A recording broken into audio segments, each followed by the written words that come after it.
This woman felt unwell and went to the hospital for a checkup. As soon as she sat down, a little girl came forward, grabbed the necklace around her neck, and refused to let go. Luckily, the girl's mother noticed and called her daughter away. But when she saw Margaret's impatient expression, she began shouting at her. Margaret ignored her, but a pregnant woman nearby kindly reminded Margaret that the woman was difficult to deal with.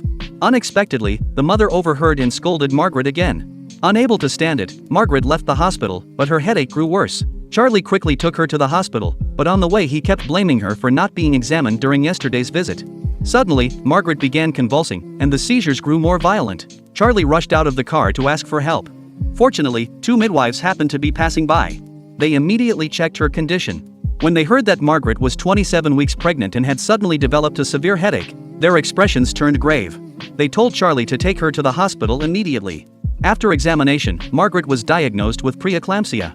Because the pregnancy was too early, the baby could not survive. One tragedy after another left Charlie devastated. Seeing his pain, Cynthia did not have the heart to tell him that Margaret herself might not survive. From then on, Charlie stayed by Margaret's side every day, taking care of her meals and hoping she would wake up.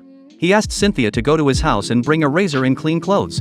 He was afraid Margaret might see him unkempt. Cynthia brought the items as he wished. Charlie cleaned himself up and continued caring for Margaret. As Margaret's limbs grew more swollen, Cynthia suggested removing her wedding ring to make her feel more comfortable.